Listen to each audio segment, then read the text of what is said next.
పరమ పవిత్రమైన కార్తీక మాసంలో 13వ రోజు కార్తీక పారాయణం. వశిష్ఠుడు ఇట్లు చెప్పెను: రాజా, సంసార సముద్రమును దాటగోరువారు, పాపభీతి గలవారు కార్తీక ధర్మములను నవశ్యము చేయవలేను. కార్తీక ధర్మమాచరించని ఎడల పాపము సంభవించును. కార్తీక మాసమునందు పేద బ్రాహ్మణ బాలునకు ఉపనయనము చేయించి దక్షిణ ఇచ్చుట వలన పూర్వజన్మ పాపములన్నీ నశించును. తన ధనమిచ్చి ఉపనయనము చేయించువానికి ఆ వటువుచే చేయబడిన గాయత్రీ జపము యొక్క మహిమచే సకల మహాపాతకములు నశించును. గాయత్రీ జపము, విష్ణు పూజ, వేదదానముల వలన కలుగు ఫలితం ఇంతయని చెప్పుటకు ఎవరునూ సమర్థులు కారు. 10,000 తటాకములు త్రవ్వించుట వలన కలుగు పుణ్యమును, 100 రావి చెట్టు పెంచినందువలన కలుగు పుణ్యమును, 100 బావులు త్రవ్వించుట వలన కలుగు పుణ్యమును, 100 తోటలు పెంచుట వలన కలుగు పుణ్యము, ఒక పేద బ్రాహ్మణ బాలునకు ఉపనయనము చేయించుట వలన కలుగు పుణ్యముతో 16వ వంతునకు సరిపోవును. కార్తీకమున ఉపనయన దానమాచరించి తరువాత మాఘమాసంలో గాని వైశాఖ మాసంలో కానీ ఉపనయనము చేయించవలను. సాధువులు, శ్రోత్రియులకు బ్రాహ్మణుల పుత్రులకు ఉపనయనము చేయించిన వారికి అనంత ఫలము కలుగును. ఆ ఉపనయనములకు కార్తీక మాసములో సంకల్పము చేయవలేను. పరద్రవ్యము వలన తీర్థయాత్ర, వేద బ్రాహ్మణ సంతర్పణ చేయుట వలన ఆ పుణ్యము ద్రవ్యదాతకు లభించును. కార్తీక మాసమున కన్యాదానమసుకువాడు పాప విముక్తుడగును. అతని పితృలకు బ్రహ్మలోకము ప్రాప్తించును. దీనికి సంబంధించిన కథ ఒకటి చెప్పెదను వినుము. పూర్వము వంగదేశములో సువీరుడను ఒక క్షత్రియుడుండెను. అతడు మహాదుర్మార్గుడు. లేడి చూపులు వంటి చూపులు గల ఒక సుందరి అతనికి భార్యగా ఉండెను. కొంతకాలమునకు సువీరుడు దైవయోగముచే దయాదుల వలన ఓడింపబడి రాజ్యభ్రష్టుడై సతీ సమేతముగా అరణ్యమునకు పోయి నర్మదా నది తీరమున ధనము లేక చాలా కష్టపడుచుండెను. ఆ అరణ్యమునందు ఆ రాజును అతని భార్యయు కందమూల ఫలములను భక్షించుచు కాలం అతి కష్టముగా గడుపుచుండిరి. అట్లు జరుగుచుండగా నా రాజు భార్య గర్భవతి అయి ఒక చక్కని శిశువుకు జన్మనిచ్చెను. సువీరుడు ఆ కన్యను చాలా కష్టపడి పెంచి పెద్దగావించుచుండెను. క్రమముగా ఆ బాలికకు 18 ఏండ్ల వయసు వచ్చెను. ఆ కన్య యొక్క అందచందములకు ఆకర్షితుడై ఒక ముని కుమారుడు సువీరుని వద్దకు పోయి నీ పుత్రికను నాకిచ్చి వివాహము చేయమని కోరెను. సువీరుడు అతని మాటలు విని, ముని కుమారా, నేను దరిద్రుడను, నేనడిగినంత ధనమిత్తువేని నీకు నా పుత్రికను ఇచ్చేదను అని చెప్పాను. రాజు మాటలు విని ముని కుమారుడు అతని పుత్రికపై గల కోరిక విడవలేక నర్మదా నది తీరమున తపస్సు చేసి విశేష ధనము సంపాదించి రాజుకి ఇచ్చెను.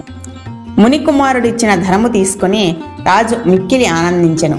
తరువాత తన పుత్రికను ఆ ముని కుమారునికిచ్చి ఆ అరణ్యమునందే వివాహము గావించెను. వివాహము కాగానే ఆ కన్య తన భర్తయగు ముని కుమారుని వద్దకు పోయి సుఖముగా జీవించుచుండెను. రాజు ముని కుమారుడిచ్చిన కన్యా విక్రయ ధనముతో ఆ అరణ్యమునందే సతీ సమేతముగా జీవించుచుండెను. కొంతకాలం అట్లు గడిచిన తర్వాత రాజు భార్య మరి ఒక పుత్రికను కనెను. రాజు బాలికను చూసి, ఈరోజు ఈ కన్యను విక్రయించినచో విశేష ధనము లభించును, దానితో మా జీవితంలో హాయిగా గడిచిపోవునని తలచి ఆనందించుచుండెను. రాజు అట్లు తలుచుచుండగా దైవవశమున నొక యతీశ్వరుడు ఆ అరణ్యమునకు వచ్చి రాజును చూసి, ఓయి, నీవెవ్వడవు, ఈ అరణ్యమందేలా ఉంటివి అని అడుగగా సువీరుడు తన పూర్వ వృత్తాంతమంతయు ఆ యతీశ్వరునికి చెప్పెను. రాజు కన్యా విక్రయ ధనముతో జీవించుచున్నాడన్న సంగతి విని యతీశ్వరుడు అతనిని చూసి, రాజా, ఎంత తెలివి తక్కువ పని చేసితివి. కన్యాద్రవ్యముచే జీవించువాడు అసిపత్ర వనమును నరకమునందు అనేక బాధలు పొందును. కన్యా విక్రయ ధనముతో దేవ, ఋషి, పితృలను తృప్తి చేయువానికి పుత్రులు కలగరని వారు శాపమునిత్తురు. కన్యాద్రవ్యముతో జీవించువాడు రౌరవమును నరకమును పొందును. సకల పాపములకు ప్రాయశ్చిత్తము చెప్పబడినది కానీ కన్యా విక్రయ పాపమునకు ప్రాయశ్చిత్తము ఏ ధర్మశాస్త్రమునందు చెప్పబడలేదు. కన్యా విక్రయము వలన మహాపాతకము కలుగును. కనుక నీవి కార్తీక మాసములో శుక్లపక్షమునందు నీ ద్వితీయ పుత్రికను కన్యాదాన పూర్వకముగా పెళ్లి గావింపుము. కార్తీక మాసమునందు కన్యాదానమాచరించువాడు సమస్త తీర్థములలో స్నానములు చేసిన వాడు పొందినట్టి ఫలమును పొందును అని చెప్పగా రాజు ముందు వెనక ఆలోచింపక మూర్ఖుడై, ఓ బ్రాహ్మణుడా, పుత్రదారాదులు గృహక్షేత్రాదులు ఉన్నందుకు ఈ దేహమునకు సుఖము కలిగించి భోగించవలెను. కానీ ధర్మమని, పుణ్యమని, దానమని, ఫలమని ఆలోచించుట ముఖ్యము కాదు.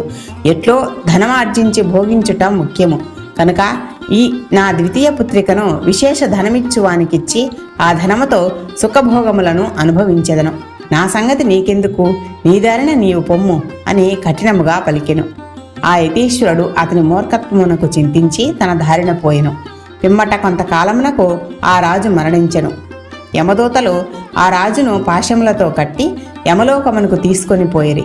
యముడు అతనిని చూసి కండ్లెర్ర చేసి అనేక బాధలు పెట్టించి తుదకు అతనిని అతని పితరులను కూడా అసిపత్ర వనమునందు పడవేయించెను. ఆ పాపాత్ముని కారణముగా అతని వంశమునకు చెందిన శృతకీర్తి అను రాజు కూడా అసిపత్ర వనములో పడవేయబడిను. శృతకీర్తి సకల ధర్మములను చక్కగా ఆచరించి 100 యజ్ఞములు చేసి స్వర్గమునకేగి ఇంద్రాది దేవతలచే సేవించబడుచున్నాడు. అట్టి పుణ్యాత్ముడగు శృతకీర్తి తన వంశీయుడగు సువీరుడు చేసిన ఘోర పాతక విశేషము వలన స్వర్గము నుండి నరకమునకు త్రోయబడిన వాడై అనేక బాధలను అనుభవించుచు ఒకనాడు యమధర్మరాజును చూసి, యమధర్మరాజా, ఏ పాపము చేయని నాకీ నరకమెట్లు కలిగెను? సమస్త ధర్మములు ఆచరించి స్వర్గమును పొందితిని. స్వర్గమందున్న నాకు ఈ నరకమెట్లు కలిగినది?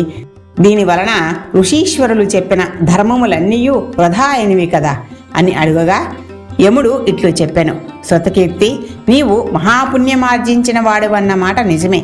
కాని నీ వంశమునందు పుట్టిన సువీరుడను దుర్మార్గుడు కన్యాద్రవ్యముచే జీవించెను. ఆ పాపము వలన వాని పితృలైన మీకు పుణ్యమార్జించి స్వర్గమందున్న వారైనను నరకమునకు త్రోయబడినారు.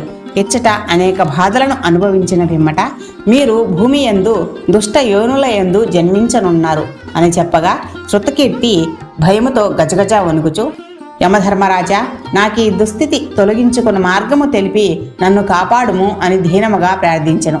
యముడు శృతకీర్తి ప్రార్థన విని జాలిపడి, శృతకీర్తి, నేను చెప్పుచున్న మాటలను శ్రద్ధగా విని ఆ ప్రకారము చేయుము. సువీరునకు వివాహము కాని పుత్రిక ఎగుత కలదు. నీవీ దేహముతో భూలోకమునకు పోవుటకు వరమునిచ్చుచున్నాను. కనుక నీవచ్చటికి పోయి అచటి మునులను సంప్రదించి కార్తీక మాసములో ఆ కన్యను యోగ్యుడైన వరుణకిచ్చి కన్యాదానము గావించి విధిగా వివాహము చేయుము. కార్తీక మాసములో సర్వాలంకారములు ధరించిన కన్యను తగిన వరుణకిచ్చి వివాహము చేయువాడు లోకేశ్వరుడగును.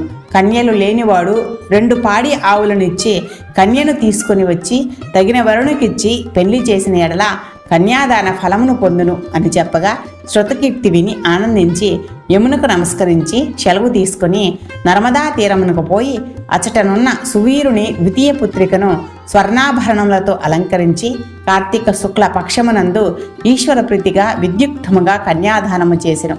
ఆ పుణ్య మహిమచే సువీరుడు నరక బాధల నుండి విముక్తి పొంది స్వర్గమునకేగిను. శృతకీర్తి 10 మంది బ్రాహ్మణ బ్రహ్మచారులకు కన్యామూల్యమును సెంగెను. అంతటా అతని పితరులందరూ పాప విముక్తులే స్వర్గమునకు పోయి సుఖించసాగిరి. కనుక కార్తీక మాసమున కన్యాదానమాచరించువాడు జన్మ జన్మాంతర కృత పాపముల నుండి తప్పక విముక్తి పొందును అని చెప్పాను.